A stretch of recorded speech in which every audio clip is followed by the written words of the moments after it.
नमस्कार, आप देख रहे हैं इंडिया टीवी। आपके साथ मैं हूं पंकज भार्गव।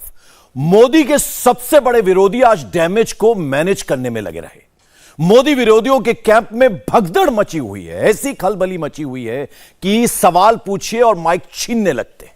और यह घबराहट, यह परेशानी, यह उन्होंने खुद ही इनवाइट की है। इस बार जो मोदी से लड़ने चले थे, उन्होंने खुद ही एक ऐसा कांड कर दिया है कि एक सफाई देते हैं तो 10 सवाल और खड़े हो जाते हैं। आखिरकार लाइफ में पहली बार राहुल गांधी को कहना पड़ा कि नरेंद्र मोदी की लाइन सही है। पहली बार राहुल गांधी को यह मानना पड़ा कि मोदी सरकार के वक्त जो सर्जिकल स्ट्राइक हुई, वो स्ट्राइक बिल्कुल सही थी और सेना से कोई सबूत नहीं मांगे जाने चाहिए। जानते हैं आज पाकिस्तान में सबसे ज्यादा किस मोदी विरोधी नेता को देखा गया? पाकिस्तान में सबसे ज्यादा किस मोदी विरोधी नेता की रेटिंग हाई रही? जो नेता मोदी से यहां चुनाव हार चुके हैं, वो पाकिस्तान में टॉप ट्रेंडिंग क्यों है? इस रिपोर्ट से समझिए। देखिए इस्लामाबाद में कौन ट्रेंड कर रहा है। नोट कीजिए पाकिस्तान के सिंध प्रांत में किसके चर्चे हैं। राहुल जम्मू के रास्ते कश्मीर की ओर बढ़े तो पाकिस्तानी गूगल सर्च करने लगे। रावलपिंडी से पेशावर तक पाकिस्तानी भारत जोड़ो यात्रा राहुल और कश्मीर को ही ढूंढने लगे।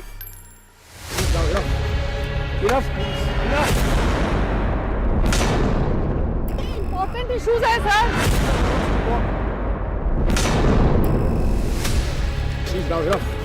बिल्कुल वही हुआ जिसका अंदेशा था। इंपॉर्टेंट इश्यूज है सर। इधर दिग्विजय ने पुलवामा और सर्जिकल स्ट्राइक का जिक्र करके मोदी पर स्ट्राइक की। इंपॉर्टेंट इश्यूज है सर।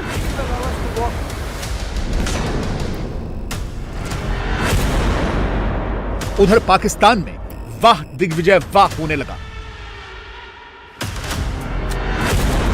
गूगल ट्रेंड्स पर राहुल की कश्मीर वाली यात्रा का रूट मैप पाकिस्तान में खोजा जाने लगा। टाइमिंग नोट करने वाली है। दिग्विजय ने सोमवार दोपहर करीब 1:30 बजे बोलना शुरू किया और सोमवार रात होते होते पाकिस्तान में मोदी विरोधियों के लिए तालियां बजने लगी। कांग्रेसी रहनुमा दिग्विजय सिंह भी बालाकोट हमले के तस्वीरी शवाहिद देने का मुतालिबा कर चुके हैं। कहते हैं अगर 300 हलाकतें हुई हैं तो उनके सबूत भी तो पेश किए जाएं। कि इस मॉन्स्टर का गला वही घोंट रहे हैं कि जिन्होंने ये मॉन्स्टर बनाया था। मोदी को एक हीरो बना के पेश किया था कि ये जनाब क्या बात है, बालाजी बाजीराव के बाद 400 साल के बाद एक दोबारा एक बहुत बड़ा हीरो निकल आया है। मारते जाओ मोदी, करते जाओ मोदी, कुछ नहीं होगा। पाकिस्तान के डॉन न्यूज पर इसी पाकिस्तानी चैनल पर राहुल की भारत जोड़ो यात्रा का स्क्रीनशॉट, उसका वीडियो। पाकिस्तान के सरकारी न्यूज चैनल पर ओवैसी, यानी मोदी के सारे दुश्मन जब पाकिस्तान जैसे देशों में अचानक ट्रेंड करने लगे तो समझ जाइए गेम बहुत बड़ा है। राहुल को पता है यात्रा के आखिरी फेज में उन्हें पॉलिटिकल ठेस लग चुकी है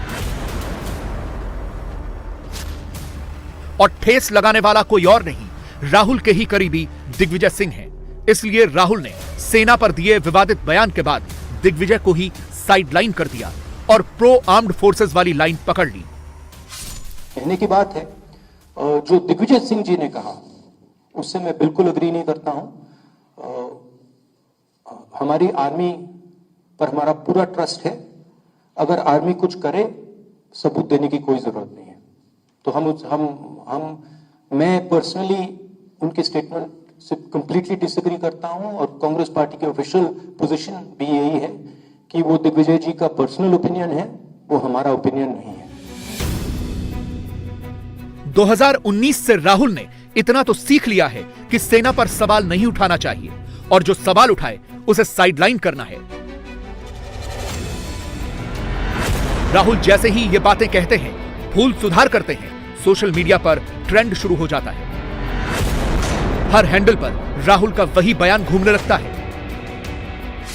मगर राहुल जो कहते हैं और जो करते हैं उसमें कितना फर्क है, आपको आज कुछ एग्जाम्पल से समझाते हैं। पहले राहुल के 2 बयान सुनिए। जो हमारे जवान हैं जिन्होंने अपना खून दिया है, जम्मू कश्मीर में जिन्होंने अपना खून दिया है, जिन्होंने हिंदुस्तान के लिए सर्जिकल स्ट्राइक किया है, उनके खून के पीछे आप छुपे हुए हो, उनकी आप दलाली कर रहे हो, उनकी आप दलाली कर रहे हो, उनकी आप दलाली कर रहे हो, उनकी आप दलाली कर रहे हो, उनकी आप दलाली कर रहे हो। ये बिल्कुल गलत है। जो हमारे जवानों को अरुणाचल प्रदेश में पीट रहे हैं, जो हमारे जवानों को अरुणाचल प्रदेश में पीट रहे हैं, जो हमारे जवानों को अरुणाचल प्रदेश में पीट रहे हैं। सोचिए, जो राहुल आज देश की सेना पर अपना पूरा ट्रस्ट दिखा रहे हैं, वही राहुल अपनी भारत जोड़ो यात्रा के दौरान भी सेना का अपमान कर चुके हैं और समय समय पर विवादित बयान भी देते आए हैं। तो चलिए राहुल के दिए विवादित बयानों की पूरी फाइल खंगालते हैं, आपको सबूत दिखाते हैं। 23 जून 2022 राहुल ने पूछा था, क्या चीन ने भारतीय जमीन पर कब्जा किया है? वो भी तब जब सेना खुद बयान दे चुकी थी कि कोई कब्जा नहीं हुआ है। 8 दिसंबर 2018 जब राहुल ने आरोप लगाया था कि मोदी ने सर्जिकल स्ट्राइक का सियासी इस्तेमाल किया, यह कहकर भी उन्होंने सेना के शौर्य का अपमान ही किया। 14 फरवरी 2020 को राहुल ने पुलवामा पर ट्वीट किया था, पूछा था इस हमले से सबसे ज्यादा फायदा किसको हुआ? निशाने पर मोदी ही थे। बात सिर्फ कांग्रेस पार्टी की टॉप लीडरशिप की नहीं है, सेना पर विवादित बयान देने वाली पूरी की पूरी फौज राहुल ने खड़ी कर रखी है।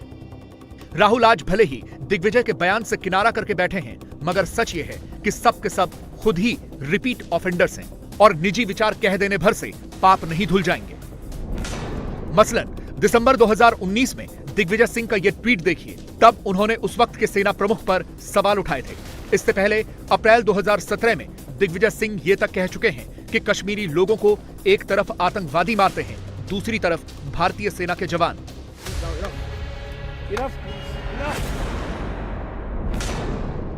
इम्पोर्टेंट इश्यूज है सर। ये सब कुछ पब्लिक डोमेन में है। प्रधानमंत्री खुद संसद में कह चुके हैं, राहुल से पूछ चुके हैं कि क्या ऐसी भाषा का इस्तेमाल करना उन्हें शोभा देता है। इम्पोर्टेंट इश्यूज है सर। देश के सेनाध्यक्ष को गुंडा कहा करने वाले कांग्रेस कहते मोदी इंस्टीट्यूट बर्बाद कर रहा है। कहानियां घड़ी जाती है तख्ता पलट करने की।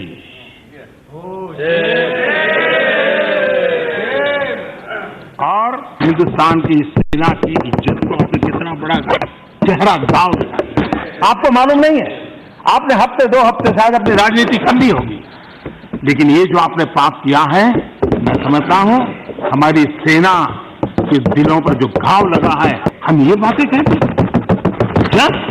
जब अपनी राजनीति के लिए, और इसलिए और मैं मानता हूं कि बहुत बुरा किया हम लोगों ने। अब तो ऐसा लग रहा है जैसे मानो ये कांग्रेस की नीति बन चुकी है कि पहले अपने सीनियर लीडर्स से सेना का अपमान कराओ, फिर उसे निजी बयान बताकर पल्ला झाड़ लो। मैं तो श्री राहुल गांधी जी से यह जवाब मांगता हूं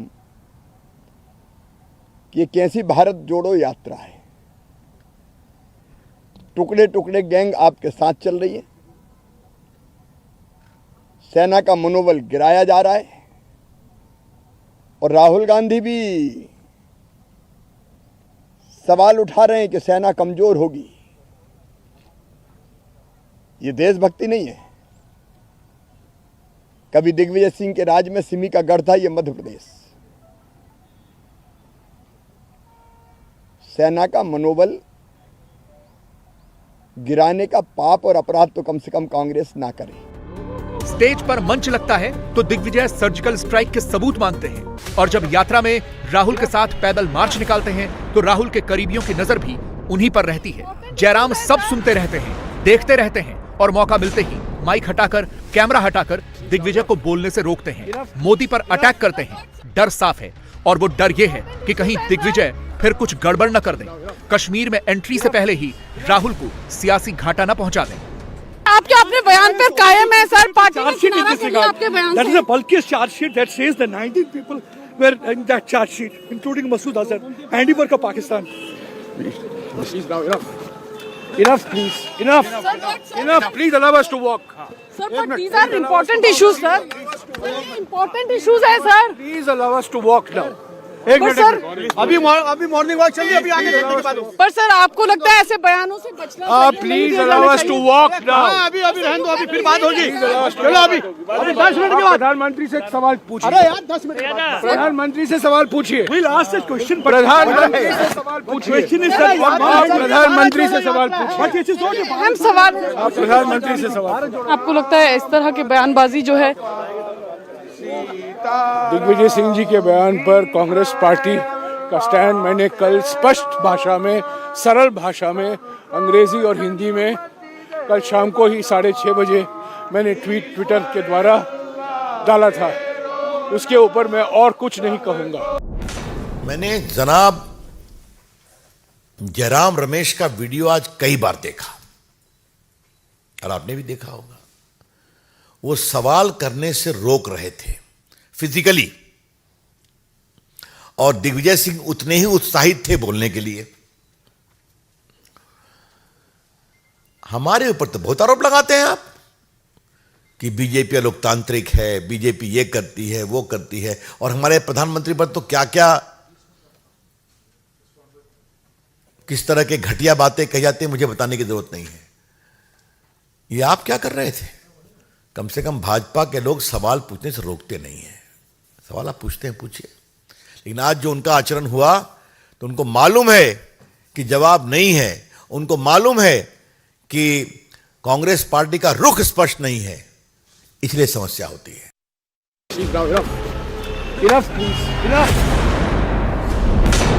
जयराम रमेश का पत्रकारों को धक्का देना, सवाल पूछने से मना करना, राहुल का प्रेस कॉन्फ्रेंस में आकर दिग्विजय सिंह के बयान से किनारा करना, अब सब कुछ एक स्क्रिप्ट का हिस्सा लगता है। क्योंकि मंगलवार शाम आते आते दिग्विजय सिंह एक बार फिर वही टेप ऑन करके बैठ गए। ताबड़तोड़ बैक टू बैक 4 ट्वीट्स किए, खुद को डिफेंड किया और मोदी का नाम फिट करके एक बार फिर सेम पैटर्न में, सेम लहजे में इंडियन आर्म्ड फोर्सेस को ही कमजोर डिक्लेयर कर दिया। सोचने वाली बात यह है कि सेना को आगे करके पीछे से मोदी पर हमला क्यों किया जा रहा है? जवाब मोदी के एक बयान से समझिए। ने बहुत सारा समय हमारा इंडिया पाकिस्तान में खराब कर दिया। अरे वो अपनी मौत मरेगा भी, उसको छोड़ दो, हम आगे निकल चलो। मोदी अब पाकिस्तान का नाम नहीं ले रहे, मगर विरोधी 24/7 पाकिस्तान ही जप रहे हैं। इसीलिए पाकिस्तान में राहुल और दिग्विजय सिंह ट्रेंड कर रहे हैं, लेकिन चर्चा तो मोदी की भी है। वजह कुछ और ही। पुलवामा हमले के गुनाहगार, पुलवामा हमले के साजिशकर्ताओं को उनके किए की सजा जरूर मिलेगी। इतना अलग थलग कर उसकी हालत इतनी खराब कर दी गई है कि बड़े बड़े देश उससे दूरी बनाने लगे हैं। उसके लिए अपना रोजमर्रा का खर्चा तक चलाना मुश्किल हो गया है। वो कटोरा लेकर के घूम रहा है। हमारी बदकिस्मती ये है कि हमने अपने बच्चों को ना तारीख ही नहीं सही पढ़ाई। ठीक है, हम कहते हैं कि पाकिस्तान ने 1965 की जंग में इंडिया को ये कर दिया, वो कर दिया, वो कर दिया। टू बी ऑनेस्टली अगर आप ट्रू हिस्ट्री पढ़ें, सारी जंगें शुरू भी हमने की हैं, सारी जंगें हारे भी हमने हैं। टू बी ऑनेस्टली अगर आप 1965, 1971, 1988, 1999, सियाचिन, कारगिल, 71, 65, ये सारी जंगें देख लें, सब की सब शुरू ही हमने की हैं। ऑपरेशन शुरू किए जासूसी के अयूब खान साहब ने, वो लीड कर गया हमें इन दी एंड जाके जंग की तरफ। ठीक है, हम अपनी कौम को ये कहते हैं कि हमने उनको ये कर दिया, उनको वो कर दिया। इन दी एंड हम वो जंग हारे हैं। हम शहीदों के खून पे कारोबार करते हैं। हेलो इंडिया, आवाज आ रही है? सुना है मोदी जी के पास बड़े पैसे हैं, वो तो अपनी सैलरी भी जो है वो गुजरात में जब थे ना, वो चीफ मिनिस्टर थे, तो वो अपनी सैलरी वहां बांट के आ गए थे। इस तरह के लोग हमें जरा मिलवा दीजिए। आप लोग भी, जिनको अपने पैसे बांटने की बीमारी हो या आदत हो, तो मोदी जी कुछ इधर भी भेज दीजिए, नजदीक में ही है, हम तो बॉर्डर से ऐसे ही पकड़ लेंगे, आपको तो कोई बैंक भी जाने की जरूरत नहीं, वहां से आप हमें थैले दिएगा भर भर के हम यहाँ पकड़ लेंगे, टक टक टक टक, उसके बाद हम कुछ नहीं कहेंगे, हम कश्मीर भी नहीं करेंगे। बात समझे आप, वो मोदी ही हैं जिनकी वजह से आज पाकिस्तान आटे दाल के लिए तरस रहा है। पाकिस्तानी आतंकी मारे मारे फिर रहे हैं, तो क्या इसीलिए भारत का विपक्ष मोदी पर इतना बरस रहा है, भारतीय सेना के खिलाफ नॉनस्टॉप बोल रहा है? हिंट तो कुछ वैसा ही मिल रहा है। आजकल सनातन धर्म में अंधविश्वास को लेकर बवाल हो रहा है। सनातन धर्म के असली सुपरस्टार कौन है? याद कीजिए वो तस्वीर जब क्रिकेटर सूर्य कुमार यादव महाकाल के भस्म आरती में शामिल हुए। याद कीजिए वो तस्वीर जब विराट कोहली वृंदावन के गुरु के आश्रम में जाकर नमन करते हैं। उनकी पत्नी अनुष्का शर्मा गुरु को दंडवत करती हैं। आज के यूथ को किसे आदर्श बनाना चाहिए? कुछ तस्वीरें देखिए और फैसला कीजिए।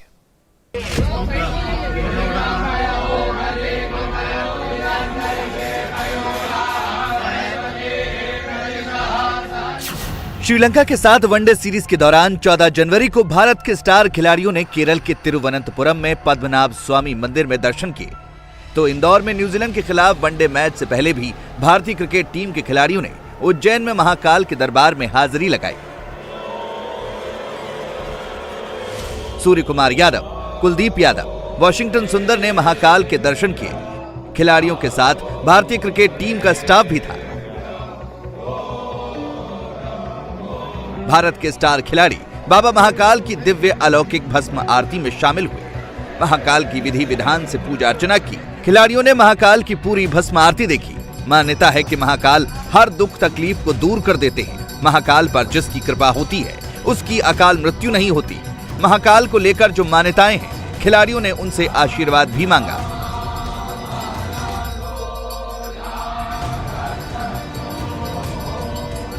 मान्यता है कि महाकाल का जो भी भक्त दर्शन करने आता है वो नंदी के जरिए अपनी बात भोलेनाथ तक पहुंचाता है। नंदी के कान में अपनी मनोकामना कहता है। खिलाड़ियों ने भी मान्यताओं के मुताबिक भोलेनाथ के द्वारपाल नंदी के सामने भी अपनी हाजिरी लगाई। भारत के स्टार खिलाड़ियों ने हादसे से रिकवर कर रहे अपने साथी खिलाड़ी ऋषभ पंत के लिए दुआ मांगी, खुद के लिए भी आशीर्वाद मांगा। बहुत अच्छा लगा बैठ के, बहुत अच्छी आरती हुई, शुरू से अंत तक देखा मैंने और बहुत अच्छा लगा। एकदम मन शांत हो गया और बहुत विश भी किया और बहुत सबसे इम्पोर्टेंट अपने भाई के लिए दुआ भी मांगी जो अभी रिकवर हो रहे ऋषभ के लिए, और वही इम्पोर्टेंट है फिलहाल। तो वो जब भी जितना जल्दी वापस आ जाए उतना अच्छा है हमारे लिए, और बाकी अपने लिए बस वही बोला कि मेहनत करते रहो, बाकी फल तो उनके हाथ में है। ऋषभ पंत की इंजरी को लेकर पूरी टीम परेशान है क्योंकि ऋषभ पंत भारतीय क्रिकेट टीम के अहम खिलाड़ी हैं। लिहाजा क्रिकेटर्स चाहते हैं कि जल्द ही ऋषभ की वापसी हो। लिहाजा डॉक्टर्स पर भरोसे के साथ साथ भगवान के दरबार में भी हाजिरी लगाई जा रही है। उज्जैन के महाकाल मंदिर ही नहीं बल्कि जब भारत दौरे पर श्रीलंका की टीम आई थी तब भी भारतीय टीम के कुछ खिलाड़ियों ने तीसरे वनडे से पहले तिरुवनंतपुरम के बहुप्रसिद्ध श्री पद्मनाभ स्वामी मंदिर में दर्शन किए थे। 15 जनवरी से पहले भारत श्रीलंका के बीच खेले जाने वाले मैच से पहले खिलाड़ियों ने मंदिर में पूजा अर्चना की थी। भारतीय खिलाड़ियों में युजवेंद्र चहल, सूर्य कुमार यादव, वॉशिंगटन सुंदर, कुलदीप यादव, अक्षर पटेल, श्रेयस अय्यर और गेंदबाजी कोच पारस महामरे ने मंदिर जाकर भगवान पद्मनाभ स्वामी के दर्शन किए थे। खिलाड़ी यहाँ भी पूरे पारंपरिक परिधान में नजर आए थे, धोती पहने हुए थे। जैसा कि पद्मनाभ स्वामी मंदिर में दर्शन करने के लिए पुरुषों का ड्रेस कोड होता है, महिलाओं को मंदिर में साड़ी पहनकर ही प्रवेश करने की इजाजत है। 14 तारीख को खिलाड़ियों ने मंदिर में दर्शन किया। श्रीलंका के साथ सीरीज में पहले से ही भारत 2-0 से आगे था। 15 जनवरी को तिरुवनंतपुरम में भारत ने तीसरे वनडे में श्रीलंका के खिलाफ 50 ओवर्स में 5 विकेट के नुकसान पर 390 रन बनाए। श्रीलंका की पूरी टीम 22 ओवर में 73 रन बनाकर आउट हो गई। भारत ने यह मैच श्रीलंका को 317 रनों के विशाल अंतर से हराया। ये वनडे इतिहास में रनों के लिहाज से सबसे बड़ी हार थी। T20 वर्ल्ड कप के बाद नवंबर महीने में भारत के स्टार बल्लेबाज विराट कोहली पत्नी अनुष्का शर्मा के साथ नैनीताल में नीम करौली बाबा के कैची धाम भी पहुंचे थे। विराट की बेटी वामिका भी साथ में थी। बाबा नीम करौली के धाम को लेकर मान्यता है कि जो भी यहाँ आता है वो कभी भी खाली हाथ नहीं जाता और उसकी सभी मनोकामनाएं पूरी होती हैं। नीम करौली बाबा के करोड़ों भक्त हैं, जिसमें स्टार क्रिकेटर विराट कोहली और उनकी पत्नी अनुष्का शर्मा का भी नाम शामिल है। नए साल के मौके पर भी विराट कोहली और अनुष्का अपनी बेटी वामिका के साथ वृंदावन में बने नीम करौली बाबा के आश्रम पहुंचे थे। यहाँ उन्होंने उनकी समाधि के दर्शन किए थे। प्रेमानंद गोविंद शरण जी महाराज से भी मिले थे। उनकी संगत में कुछ पल भी बिताए। विराट और उनकी पत्नी अनुष्का यहाँ एकांत मन से कुछ देर बैठे रहे।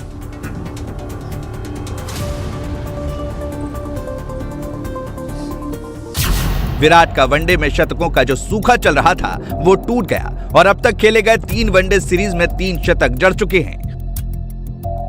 विराट कोहली के लगातार बेहतरीन परफॉर्मेंस पर सोशल मीडिया पर भी तरह तरह के पोस्ट वायरल हो रहे हैं।